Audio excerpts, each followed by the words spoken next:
Discipline విషయంలో పిల్లలకి ఏమి నేర్పిస్తున్నారు? డిసిప్లైన్ అన్న పదం చాలా విస్తృతమైన పదం అండి.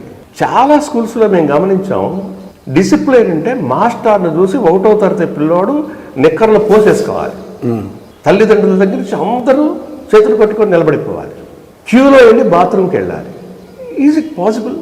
1వ తరగతి పిల్లవాడు లేకపోతే నర్సరీ పిల్లవాడు ఇవన్నీ అవకాశం ఉందా?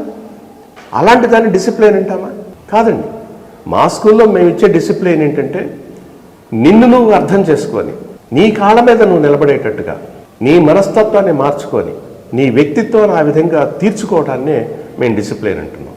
ఒక ఉదాహరణ, మేము రోజు అసెంబ్లీలో అందరి పిల్లలకి ప్రార్థన తర్వాత కళ్ళు మూసుకొని ఒక్కసారి మీ అమ్మా నాన్న కాళ్ళకు దండం పెట్టుకోండి అని చెప్తున్నాం. రోజు మేము పాటిస్తున్నాం. ఎందుకయ్యా అంటే అలాంటి డిసిప్లిన్ రావాలి, అమ్మా నాన్న మీద గౌరవం రావాలి. ఇవాళ రేపు చూస్తుంటే అనాథ శరణాలయాలుగా వృద్ధాశ్రమాలు వస్తూ ఉన్నాయి. అలాంటి పరిస్థితి రాకూడదంటే వాడికి అమ్మా నాన్న మీద గౌరవం రావాలి. ఇలాంటి విలువలు పాటిస్తున్నాం.